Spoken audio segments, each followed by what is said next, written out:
সময়টা ছিল ২০১৯-২০২০। পুরো দুনিয়াটা থমকে গিয়েছিল একটা শব্দে, কোভিড-19।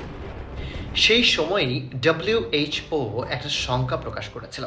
এই ভাইরাসের প্রতিষেধক বা টিকা নাকি শরীরের প্রতিরোধ শক্তি নষ্ট করে দিতে পারে অন্যান্য সংক্রমণের বিরুদ্ধে। আর এরপর থেকেই একটা জিনিস খুব লক্ষণীয় হয়ে দাঁড়ালো।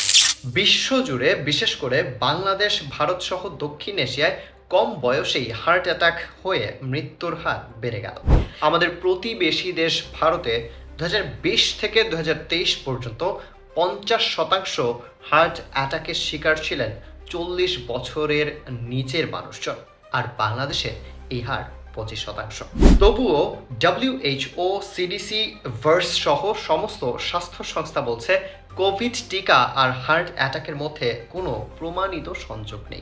তাদের মতে এই কারণগুলো হলো উচ্চ রক্তচাপ, কোলেস্টেরল, স্ট্রেস, ধূমপান, মদ্যপান এবং অস্বাস্থ্যকর জীবনযাপন। এমনকি সৌন্দর্য বর্ধক ওষুধ খেলেও হতে পারে মহাবিপদ। তাই যাই করুন না কেন, নিজের শরীরের কথা অন্তত একবার ভাবুন। সুস্থ থাকা আপনার নিজের দায়িত্ব। আর কোনো সিদ্ধান্ত নেয়ার আগে তথ্যগুলো জেনে বুঝে নিন। গুজবে নয়, বিজ্ঞানে ভরসা রাখুন।